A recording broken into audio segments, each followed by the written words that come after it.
기도하겠습니다. 하나님 아버지, 오늘도 주님이 주신 천성문을 향해 한 걸음 한 걸음 걸어가는 우리 본향의 성도들 될 수 있도록 역사해 주셔서 성령이여 우리를 가르치시고 우리를 인도하시고 우리를 선한 길로 이끌어 주셔서 주님의 놀라운 일을 감당할 수 있도록 이 새벽에 우리를 축복하여 주시옵소서. 예수님의 이름으로 기도드렸습니다. 오늘은 디도서 말씀을 사랑하는 후임자들에게 라는 제목으로 하나님의 말씀을 전하고자 합니다. 내 사랑하는 아들과 딸에게 가장 해주고 싶은 말은 바로 이런 말이죠. 남들과 싸우지 말고 너 자신과 싸워 스스로를 쳐서 복종시켜 그리스도의 장성한 분량에 이르기까지 너의 성숙함과 진보함을 나타내라. 이게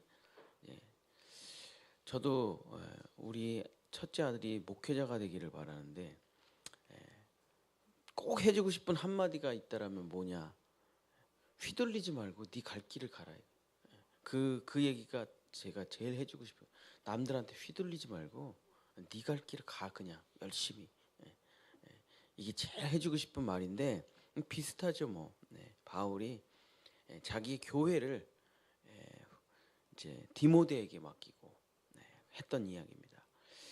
자, 근데 바울이 교회는 디모데에게 후임 담임 목사를 맡겼고 교인들의 신앙 양육은 그러니까 뭐 이제 쉽게 말하면 신학교를 누구한테 맡겼냐면 디도에게 맡겼어요. 그래서 교회는 후임 담임 목사로 디모데, 신학교 총장으로는 디도를 세웠죠. 그래서 디도는 성도들을 세우는 그런 일을 맡겼습니다. 그래서 이제 보통 이제 목사들이 두 가지 일을 하죠. 하나는 교회를 어떻게 하면 운영해 나갈까. 그래서 교회 월세를 책임져야죠. 담임 목사가 교회 시설을 책임져야죠. 그런 교회 운영을 하는 일이 제일 많죠. 그 일이 제일 많고 그 다음에 이제 어떻게 하면 교육 파트, 어떻게 하면 성도들을 예수 그리스도의 신앙으로 잘 양육할 수 있을까 하는 이제 이게 두 가지가 큰 담임 목사의 일인데 신학교 총장으로 성도들의 영적 성장과 신앙 훈련에 여러 가지 프로그램을 개발하고 사람들을 세우고 이런 것들을 디도에게 맡겼습니다. 디도. 그래서 디도에게 첫 번째로 한 말이 뭐냐면 사람을 키우고 사람을 세우라. 이게 디도에게 했던 바울의 가장 중요한 말이었습니다. 근데 그 어떻게 사람들을 키우느냐, 어떻게 사람들을 길러내느냐, 자기의 모든 노하우를 그렇죠. 바울은 엄청나게 많은 제자들을 양육해냈죠. 예수님보다 훨씬 더 많습니다. 숫자가. 어떻게 하면 이렇게 정말 자기 혼자서 예수를 믿었는데 정말 유럽 전체를 복음화를 시키면서 제자들을 양육했을까? 그 비법과 노하우가 여기 디도서에 있습니다. 이 말씀, 디도서의 말씀을 가지고 우리들도 우리 다음 세대를 길러내는데 도움이 되면 좋죠. 디도서 1장 13절 첫 번째는 디도서 1장 13절 아주 엄히 꾸짖으라. 아주 엄히 꾸짖으라. 이게 첫 번째입니다. 이 증언이 참되도다. 그러므로 내가 그들을 엄히 꾸짖으라. 이는 그들로 하여금 믿음으로 온전하게 하고. 그래서 이런 상담 심리학에 이런 말이 있습니다. 엄마보다 아버지가 교육하라.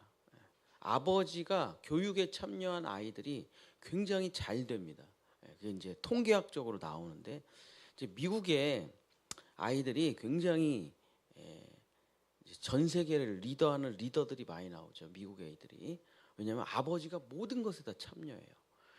그냥 맨날 아이들 뭐 진짜 캐치볼도 해주고 뭐 저도 어저께 하루 종일 하루 종일은 아니지 저녁 먹고 유건이 수학을 가르치는데 아니 10을 계속 10을 만들어야 돼 계산을 하려면 그러면서 둘이서 막 엄청 얘기를 하는데 엄마가 목자 같은 역할을 해요. 교육에서는 목자. 아빠는 울타리 같은 역할을 합니다. 그래서 선을 가리키고 뭘 해도 되는지 안 되는지를 가리키고. 그래서 아빠의 역할이 없으면 결국 엄마가 한 모든 것이 다 무너져요. 예. 왜냐하면 얘가 울타리를 넘어가 버리기 때문에. 그래서 그러니까 양을 잘 토실토실 잘 기르면 뭐 합니까? 울타리를 넘어가는 순간 늑대와 이리의 밥이 돼 버리잖아요. 그래서 양을 토실토실 잘 기르는 목자가 중요해. 잘한다 잘한다 하는 엄마 역할도 중요합니다. 근데 아빠가 굉장히 중요해요. 안 돼! 안 돼! 절대 이 선을 넘어가서는 안 돼! 이 아빠의 경계선이라는 게 굉장히 중요합니다. 그래서 자녀들을 기르는 첫 번째 뭐냐? 성경은 이게 가장 기본 베이스로 나오죠. 그래서 어미 꾸짖으라, 채찍으로 쳐라. 뼈와 뼈에 새겨질 수 있도록 채찍으로 쳐라. 살은 찢어질지 모르나 그의 영혼은 살아나리라. 그래서 어미 꾸짖는 게 굉장히 중요하다. 그래서 저는 아이들을 엄청 어미 꾸짖어요. 사람들이 엄청 저보고 뭐라고 합니다. 제 주변에는 이제 상담 전공한 사람들이 많으니까 목사님 아이들을 그렇게 기르지 말래. 근데 저는 제가 한 번도 안 혼나고 자랐거든요. 저희 어머니 아버지가 저를 너무 늦게 낳아가지고 저희 형은 엄청 혼나고 자랐는데 막내 아들이라서 그렇지 한 번도 혼나고 자란 적이 없어요. 근데 세상에 나가니까 너무 내 마음대로 살려고 하는 경향이 있어가지고 그게 결국 이거를 고치는데 수십 년이 걸리더라고요. 순종을 어른들의 말에 순종하고 여기에 질서를 따라가는 게 그렇게 어려워요. 그죠? 군대 생활이 너무 어렵고 힘들었습니다. 진짜 군 생활이 거의 지옥이었어요. 임마누엘 교회 생활이 거의 지옥이었어요. 왜냐하면 굉장히 자유롭고 창의로운 사람인데 틀에다가 가둬가지고 순종하라는 거를 하니까. 근데 하나님께서 저를 주의 종으로 만들기 전에 훈련을 시키는데 순종의 훈련이 안 돼 있으니까 진짜 곡소리가 나더라고요. 그러면서 제가 진짜 대한민국에서 제일 센 목사님한테 매일 두들겨 맞으면서 훈련을 받았는데 이제 제가 그걸 하면서 깨달은 게 있어요. 그러니까 아이들이 그냥 마음대로 자유롭게 자라는 게 그게 절대 좋은 게 아니에요. 안 된 건 안 된다고 타협 없이 선을 정하고 그 다음에 그 안에서 잘한다 하는 거지. 타협 없이 선을 정하지 않고 그래 네가 불교도 믿어보고 이슬람도 해보고 마약도 해보고 다 해보고 사람도 죽여보고 다 감옥도 갔다 오고 다 해보고 나중에 뭔가를 깨달으면은 그때 착하게 살아라. 늦었어요. 제가 그렇게 자라가지고 지금 인제 50인데 영어 단어 외우고 헬라어하고 히브리어 다시 하잖아요. 할 때 했어야 되는데 할 때. 그래서 어미 꾸짖으라. 이것이 사람을 세우는 첫 번째. 뭐가 안 되는 건지 분명하고 명확하게 가르쳐야 돼. 이 선이 없으면 나머지는 아무 의미가 없어요. 얘가 선을 넘어버리기 때문에. 선을 넘어버리잖아요. 돌아오지 못합니다. 다시는 돌아오지 못해요. 망가져버려요. 그러면 그 다음에는 그냥 진짜 살려만 놓는 거지 위대한 일을 감당을 못하죠. 두 번째 디도서 2장 15절. 너는 이것을 말하고 권면하여 모든 권위로 책망하며 누구에게든지 업신여김을 받지 말라. 그래서 끊임없이 잔소리하라. 끊임없이 반복하여 끊임없이 잔소리하라. 우리 애들 셋이 학교 갔다 오면은 가방을 집 복도에다 다 집어 던져요. 그래서 제가 맨날 청소하다가 드디어 어저께 제가 참다가 오늘서부터 자기 가방을 자기 방에다 놓고 그 자기 먹는 물통을 싱크대에 올려놓지 않으면 아빠가 발바닥을 한 대씩 때리겠다 경고를 했어요. 그랬더니 바로 하더라고. 바로 받기 싫어가지고. 요즘 제가 며칠 전에 상담학 박사과정에 들어가 있는 제 친구, 저는 이제 신약하고 걔는 상담학인데 한참 얘기를 했어요. 그랬더니 내가 배웠던 제가 상담학 전공할 때는 대상관계 심리치료라는 게 메인 스트림이었는데 지금 다 바뀌었대요. 그리고 요즘은 그럼 뭘 하냐 그랬더니 요즘은 전부 인지치료를 한대요. 근데 우리 때는 인지치료를 아무도 안 했거든요. 막 이제 막 생성될 때인데 그래서 아 그렇구나. 그 인지치료라는 건 뭐냐면 끊임없이 잔소리하고 끊임없이 반복하고 끊임없이 똑같은 일을 계속 마주치게 해가지고 그 태도와 행동을 바꿔놓는 거예요. 예. 그러니까 예수님이 그 이제 베드로에게 마지막에 베드로에게 했던 게 인지치료의 아주 티피컬한 전형적인 모습인데 숯불이 있는 곳에서 예수님을 저주를 3번 하죠. 베드로가 그걸 똑같은 세팅을 만들어 놓습니다. 예수님이 숯불로 피워가지고 생선을 굽고 밥을 만들면서 숯불이에요. 똑같은 그 베드로를 불러요. 그래서 3번 예수님을 저주한 것을 3번 예수님을 고백하게 만들어요.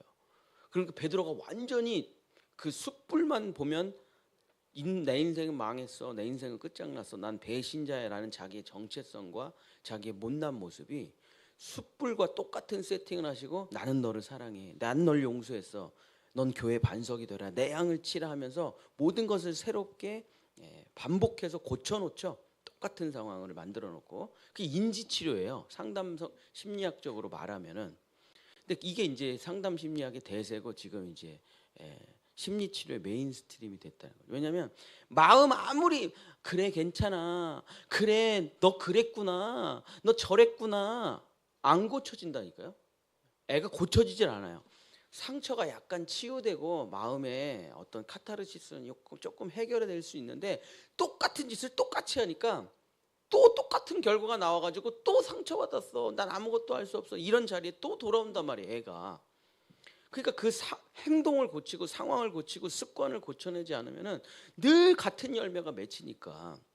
그래서 참 대단하죠. 바울은 이런 걸 어떻게 알았어요?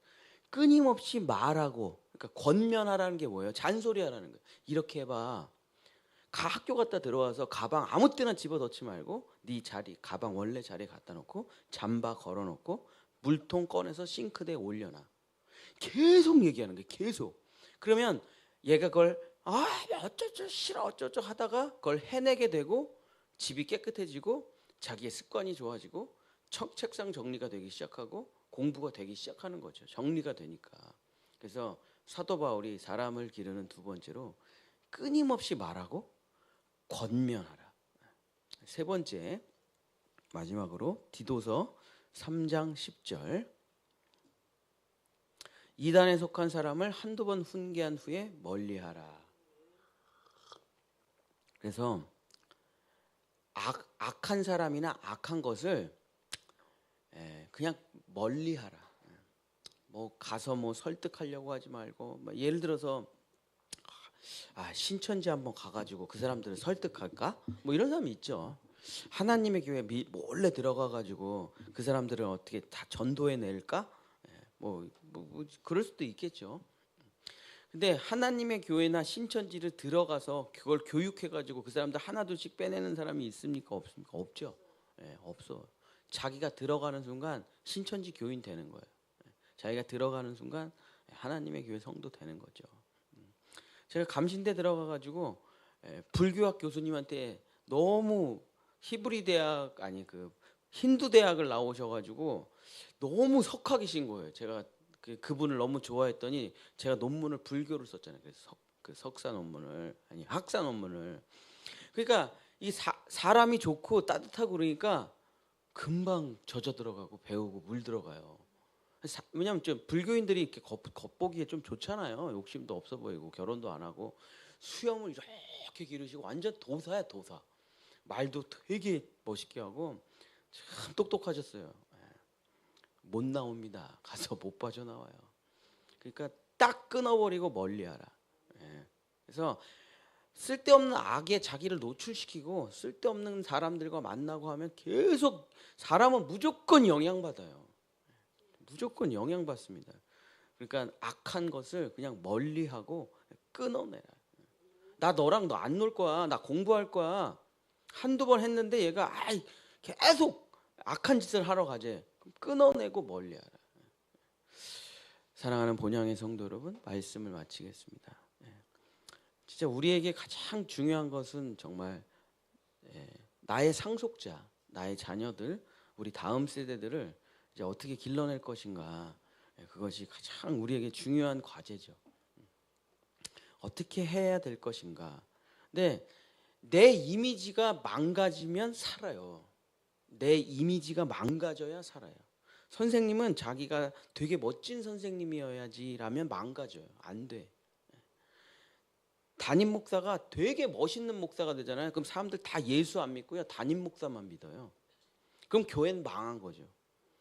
저는 없어지고 저는 쇠하고 우리 성도들에게 예수가 살아 있어야 되는데 담임 목사가 너무 멋있어. 너무 훌륭해. 너무 대단하면은 그 교회 가잖아요. 아, 우리 담임 목사님, 우리 담임 목사님, 우리 담임 목사님은 있는데 예수가 없어요. 우리 자녀들에게 예수를 심어주는 게 중요한 거 아닙니까? 그러면 나는 쇠하여야 돼요. 너 예수 잘 믿어라고 얘기해야지. 아빠처럼 되라고 얘기하는 게 무슨 의미가 있겠어요? 사랑하는 본향의 성도 여러분, 내가 망가져야? 내가 죽어야? 생명이 사늘기 시작하는 겁니다. 내 이미지, 뭐 내 사람들이 나를 어떻게 생각하는 그런 평가가 중요한 게 아니라 정말 우리 다음 세대들의 심장에 예수가 살아있는 거야. 그것이 우리의 소망이고 꿈입니다. 사랑하는 본향의 성도 여러분, 우리 자녀들 그리고 우리 대한민국의 우리의 다음 세대들이 예수의 심장을 가지고 정말 예수의 뜻을 가지고 하나님의 사람이 될 수 있도록 우리가 다 하나의 미랄이 될 수 있도록 그런 삶을 사시기를 예수님의 이름으로 간절히 축복합니다. 기도하겠습니다. 주여, 우리는 사라지는 것이, 우리는 없어지는 것이, 우리는 잊혀지는 것이 우리의 꿈입니다. 그리고 우리 다음 세대들이 예수 그리스도를 나의 주, 나의 하나님으로 고백하며 기도하고 말씀으로 살아가기를, 정말 하나님의 나라와 그 의를 위해 선한 싸움을 싸우는 우리 자녀들이 되기를 원합니다. 주여 아버지, 우리보다 더 아름답고 우리보다 더 믿음의 반석 위에 서며 우리보다 더 열방을 섬기고 우리보다 더 큰 성품을 가지고 우리보다 더 높은 위대한 하나님의 영광의 다음 세대들이 될 수 있도록 우리는 하나님의 미랄이 되고 우리의 자녀들은 열매가 될 수 있도록 축복하여 주시옵소서. 여호와는 내게 복을 주시고 너를 지키시기를 원하며 여호와는 그 얼굴을 내게 비추사 은혜 베푸시기를 원하며 여호와는 그 얼굴을 내게로 향하여 드사 평강 주시기를 원하노라. 아멘.